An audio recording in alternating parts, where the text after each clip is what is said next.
Audio Jungle.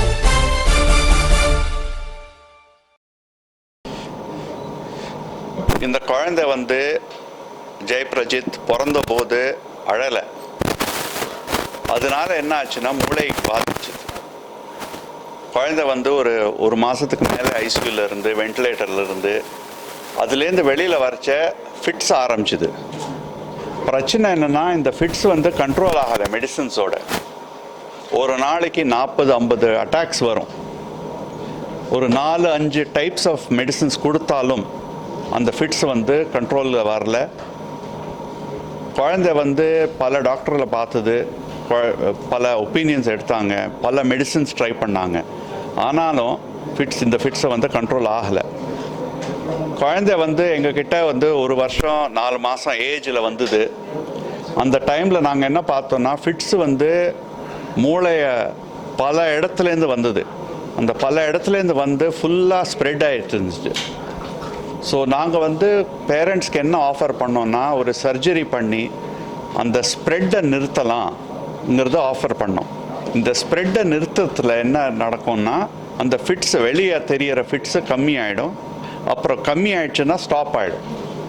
அதுதான் எங்கள் நோக்கம். இந்த சர்ஜரி பண்ணுறதுல பிரச்சனை என்னன்னாக்கா இது வந்து ரொம்ப சின்ன குழந்தை. ஸோ எல்லாமே பிரெயினே ரொம்ப டெலிகேட். ஸோ பட் இங்கே வந்து எம்ஜிஎம்மில் எங்ககிட்ட இந்த இன்ஃப்ராஸ்ட்ரக்சர் டெக்னாலஜி எல்லாம் இருக்குது. இந்த மாதிரி குழந்தையில பார்த்துக்கிறதுக்கு, இந்த மாதிரி குழந்தையில ஆப்ரேஷன் பண்ணி ஆப்ரேஷனுக்கு அப்புறமும் பார்த்துக்கிறதுக்கு.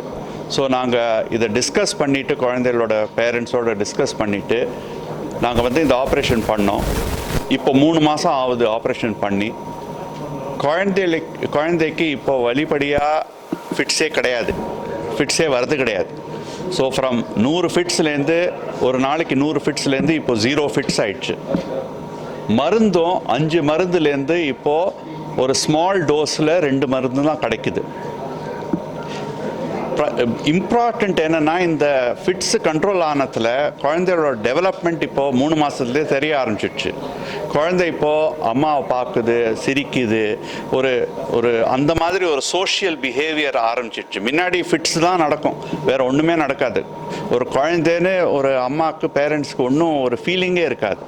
பட் இப்போது வந்து அந்த இன்ட்ராக்ஷன், அந்த டெவலப்மெண்ட் ஆரம்பிச்சிடுச்சு. ஸோ எங்கள் ஹோப் என்னென்னா இந்த டெவலப்மெண்ட் இன்னுமே சீக்கிரமாக வந்து என்னெல்லாம் இந்த லாஸ்ட் டைம் இந்த டெவலப்மெண்ட்டில் குழந்தைக்கு சீக்கிரமாக வரும். இந்த ப்ரெஸ் கான்ஃபரன்ஸோட நோக்கம் என்னென்னா பல பேருக்கு இது தெரியாது. இந்த மாதிரி ஒரு சர்ஜரி பண்ணலாம், சர்ஜரியில் ஒரு நல்ல எஃபெக்ட் கிடைக்கும்னு தெரியாது. இது நாங்கள் எல்லாருக்கும் பப்ளிக்கு எடுத்து சொல்ல விரும்புகிறோம். ஸோ இதுதான் எங்கள் நோக்கம். எந்த குழந்தைகளுக்கு ஃபிட்ஸு கண்டினியூஸாக வருதோ, மருந்து கொடுத்தும் ஃபிட்ஸு வந்துட்டு இருந்துச்சுன்னா டெஃபினட்டாக இதுக்கு சர்ஜரி ஒரு ஆப்ஷனாக வச்சுட்டு அதுக்கு தகுந்த இவாலுவேஷனோ இன்வெஸ்டிகேஷனோ பண்ணி சர்ஜரியை டெஃபினட்டாக பயப்படாமல் சர்ஜரி பண்ணிக்கலாம்.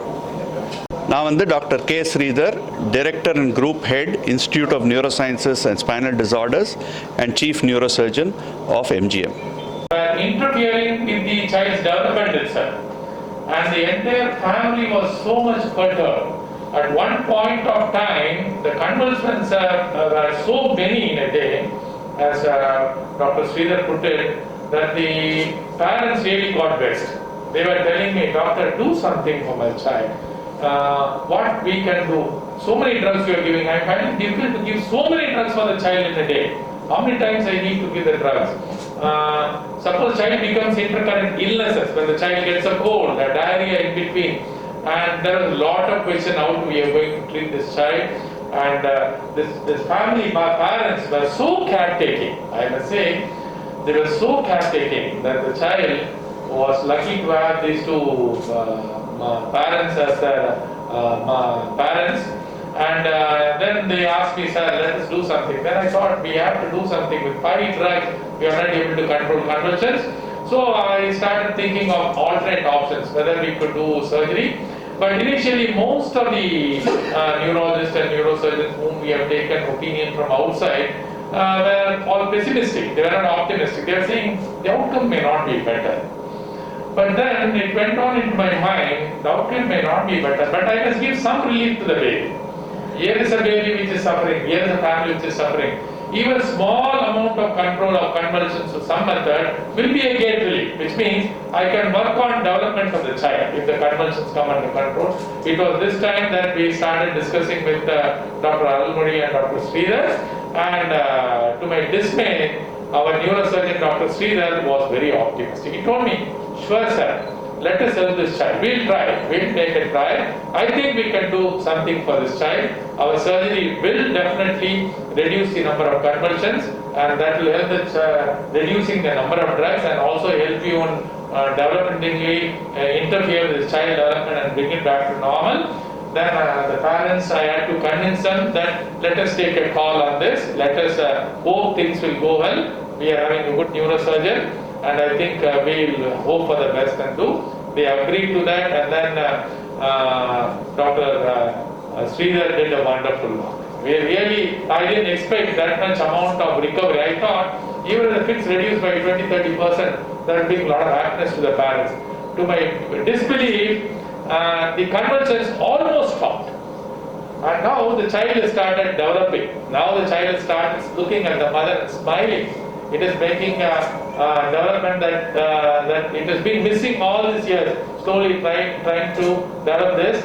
I think now we can work on this child to make this child develop to near normal, so that it takes on its activities of daily living. And I think I really want to thank our neurologist and neurosurgeon who has done a great relief to the parents and the child. It's a family which is now at least feeling comfortable with number of convulsions almost nil and number of drugs almost reduced to near the lowest number of drugs that it is getting. I think, thank you sir for this wonderful work you have done on this child. Real excellent work. பாப்பா வந்து பிறந்ததுமே அழாததுனால இவ்வளோ பாதிப்பு இருந்தது.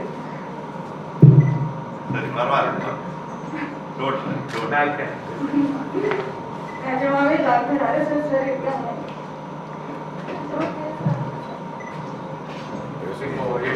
ரொம்ப fix வரும் sir சொன்னதே 50 to 80 counts வந்து ரொம்ப கம்மி தான்.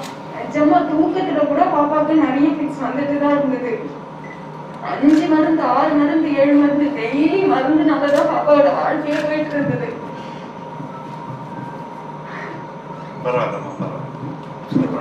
நிறைய டிஸ்கஷன் பண்ணி அப்புறம் நிஜமா எங்களுக்கு கண்ணுக்கு வெளியில தெரிஞ்சு ஃபிக்ஸே கிடையாது. ஆக்டிவிட்டி இப்போ நிஜமா பார்க்குது, என்ன பார்த்து சிரிக்கிறாங்க. முன்ன அதெல்லாம் கூட இல்லை. பாப்பாக்கு பார்த்து சிரிக்க மாட்டாங்க, கேட்க மாட்டாங்க, அவங்க இஷ்டத்துக்கு தான் சிரிப்பாங்க. ஆனா இப்போ நிஜமாவே பாப்பாக்கு வந்து என்னை பார்த்து சிரிக்கிறது, என்னோட குரல் கேட்கறது, என்ன வந்து ரொம்ப அரவணைக்கிறதுலாம் இருக்கு. வேலை செய்ய மாட்டாங்க அப்படின்னு நிறைய டாக்டர்ஸ் எனக்கு வந்து சொல்லியிருக்காங்க. ஒரு பக்கம் தான் அவங்களோட கை கால அசைவு கூட ஒரு பக்கம் தான் இருக்கும்னு சொல்லியிருக்காங்க. நிஜமா அப்படிலாம் இல்லை. பாப்பாவோட சர்ஜரி பண்ணா கண்டிப்பா டெவலப்பிங் இருக்கும். முன்ன இருந்த டெவலப்பிங் பிளஸ் இப்போ நிறையவே பாப்பாக்கு டெவலப்பிங் கண்டிப்பா இருக்கும். அவங்க ஒண்ணுமே சொல்ல வேண்டாம், குழந்தை நல்லபடியா இருக்கிறதே எங்களுக்கு ஒரு பெரிய அச்சீவ்மெண்ட். நாங்க ஆனா சென்னையில பார்க்காத ஹாஸ்பிட்டலும் கிடையாது, பார்க்காத எந்த ஒரு ட்ரீட்மெண்டே கிடையாது. அரசு சர்க்கிள் ரொம்ப நல்லா தெரியும் எனக்கு. 20 days பாப்பா 20 days ஐசியூல இருந்து வந்து 21th day சார் பார்த்தோம். நாங்க எல்லா ஹாஸ்பிட்டலுமே போயிருக்கோம். எல்லாமே நெகட்டிவ் தாட்ஸ் தான் எங்களுக்கு கொடுத்தது. எல்லாமே நெகட்டிவ் தாட்ஸ் தான். இங்க வந்துதான் பாசிட்டிவா பாப்பாவை இந்த நிலைமை கொண்டு வந்திருக்கோம். செலவானது எங்களுக்கு ஒரு பெரிய விஷயம் தான். இருந்தாலும் எங்களுக்கு பாப்பா நல்லா இருக்காங்க. குழந்தை பிறந்து தன்னிச்சையா அழுதாதான் அதுக்கு ஆக்சிஜன் மூளை கிடைக்கும். பிறக்கிறதுக்கு பின்னாடி இருக்கும் அதனுடைய நஞ்சு கொடி வலிக்காத அதுக்கு ஆக்சிஜன். பிறந்ததுக்கு அப்புறம் நஞ்சு கொடி பிரிஞ்சிருது இல்லையா, அதுக்கப்புறம் அது அழுதாதான் அதுக்கு ஆக்சிஜன். பிறக்கும் போது ஏற்படுற சில கோளாறு இல்லாட்டி பிறந்த பிறகு அது மூச்சு எடுக்காம இருந்ததுன்னா அந்த குழந்தைக்கு ஆக்சிஜன் கட் ஆகிட்டு மூளை பாதிப்பு ஏற்படுது. இதுதான் அந்த முன்னாடி சொன்ன பர்த் ஆஸ்பிக்சியா அப்படின்னு. இந்த பர்த் ஆஸ்பிக்சியா என்ன பண்ணுதுன்னா ஆக்சிஜன் இல்லாத மூளையில பல ஏரியாக்கள் வந்து அழிஞ்சு போயிடும். இந்த அழிஞ்சு போன ஏரியாக்கள்லாம் தழும்புகள் மாறி இந்த தழும்புகள்ல இருந்து உற்பத்தி ஆகிற மின் அலைகள் சொல்றோம் இல்லையா, கரண்ட். நம்ம பிரெயினே ஒரு நியூரல் டிஷ்யூ, நிறைய கரண்ட் உற்பத்தி ஆகுதுதான். அது நரம்பு வழியா டிராவல் பண்ணி தான் நம்ம இயக்கத்தை உண்டு பண்ணுது. இப்படி நிறைய அப்நார்மல் கரண்ட்ஸ் உண்டாவதுனால தான் ஒவ்வொரு ஏரியால இருந்து எங்கெல்லாம் கழும்பு இருக்கோ அங்கெல்லாம் ஆகி அந்த குழந்தைக்கு நிறைய மூளை ஏரியா பாதிப்பு ஏற்பட்டனால டெவலப்மெண்ட் டிலே ஆயிடுது. ரெண்டாவது நிறைய அப்நார்மல் கரண்ட் ஏற்படுறதுனால ஃபிட்ஸுக்கு நிறைய விதமான ஃபிட்ஸுக்கு ஏற்படுது. ஸோ பர்த்தாசிக்சியான குழந்தைங்களுக்கெல்லாம் ஃபிட்ஸ் வர்றது சாதாரணம். அதிக அளவு பர்த்தாசிக்சி ஆகி நிறைய பிரெயின் டேமேஜ் ஆயிடுதுன்னா இது மாதிரி மருந்துக்கு கட்டுப்படாத ஃபிட்ஸ், எத்தனை மருந்து கொடுத்தாலும் அந்த ஃபிட்ஸ் அடக்க முடியாது. இதுக்கு தீர்வு சர்ஜரி தான். ஆனா இந்த சர்ஜரியை பண்றது ரொம்ப நுணுக்கமா செய்யணும். என்ன பண்ணா இந்த ஃபிட்ஸ் அடங்கும்ன்ற ஒரு ஆராய்ச்சியோட மனதோட துல்லியமா பண்ணக்கூடிய சர்ஜரி. எனக்கு நான் நிறைய 2-3 நியூரோ சர்ஜன்ஸ் எல்லாம் பேசிட்டு கடைசியில டாக்டர் ஸ்ரீதரோட பேசும்போது எனக்கு மனசுல ஒரு நம்பிக்கை, ஓ இவர் பேசுறது நம்மளுக்கு திறமை இவர்கிட்ட இருக்கு, இவர் கரெக்டா சொல்ற மாதிரி தெரியுது. நம்ம இஇஜிக்கோ அந்த குழந்தைய 1 வருஷமா பார்த்துட்டு வரங்க, இவர்கிட்ட நம்பி இந்த குழந்தைய ஒப்படைக்கலான்னு அப்பதான் பேரண்ட்ஸோட பேசின பிறகு ஒரு முடிவு எடுத்தோம். சோ இந்த குழந்தைக்கு எப்படியாவது நாம ஒரு ரிலீஃப கொடுக்கணும். 100 கன்வல்ஷன்ஸ் ஒரு நாளைக்கு ஆகுது ஈஸியே கிடையாது. குழந்தை டயர்ட் ஆயிடும். ஒரு கன்வல்ஷன் ஒரு தடவை ஃபிட்ஸ் வந்தாலே எப்படி டயர்ட் படுத்துவாங்க தெரியும். 100 ஃபிட்ஸ்க்கு எப்படி இருப்பாங்க நீங்க யோசனை பண்ணி பாருங்க. அந்த அளவுக்கு இந்த குழந்தையும் குடும்பமும் சஃபர் ஆயிட்டு இருந்தது. டெஃபினட்டா அதுக்கு ஏதாவது பண்ணணும்னு அவரும் முனைப்போட 2-3 தடவை யோசனை பண்ணி கடைசியா என்கிட்ட அரசர் நாம இதை பண்ணலாம், அநேகமா நம்ம சக்சஸ்ஃபுல்லா இருப்போம், முழுதுமா நம்ம தீர்வு காணலனா கூட ஓரளவு நம்ம இதுக்கு தீர்வை கொடுக்க முடியும்ன்ற ஒரு நம்பிக்கை கொடுத்ததுக்கு அப்புறம் தான் இந்த சர்ஜரிக்கு ப்ரொசீட் பண்ணது. அதனாலதான் இது பிறவி முன்னாடி இருக்கிறது இல்ல, பிறக்கும் போது ஏற்படுற சில கோளாறுனால வரக்கூடிய கோளாறுகள் இது. சோ இந்த மாதிரி நிறைய குழந்தைகள் கஷ்டப்பட்டு இருக்காங்க. இந்த மாதிரி ஒரு ஆப்ஷன், இந்த மாதிரி ஒரு தீர்வு இருக்குன்னே தெரியாது. ஏன்னா இதுக்கு முன்னாடி எல்லாம் இந்த சர்ஜரின்றது டெவலப் ஆகாத காலம். இப்படியே இந்த குழந்தைங்க ஃபிட்ஸோடயே வளர வேண்டியதுதான். இப்போ இந்த சர்ஜரி எல்லாம் டெவலப் ஆயிடுது, நிறைய டெக்னாலஜி டெவலப் ஆனதுக்கு அப்புறம் இந்த குழந்தைங்களுக்கு ஒரு தீர்வு இருக்கு. அதனால நம்ம என்ன பண்ணணும், இந்த மாதிரி நிறைய மருந்து சாப்பிட்டு கூட ஃபிட்ஸ் ஆகாத குழந்தைங்களை நம்ம ஐடென்டிஃபை பண்ணி கூட்டிட்டு அவங்களுக்கு இந்த மாதிரி இந்த சர்ஜரியை பண்ணி அவங்களுக்கு ரிலீஃப் கொடுக்கறது ரொம்ப ரொம்ப முக்கியம்னு நினைக்கிறேன். ஏன்னா அந்த குடும்பமும் அந்த குழந்தைய நினைக்க கூடாது, இதோட நம்மளுக்கு ஒண்ணுமே இல்லை நினைக்க கூடாது.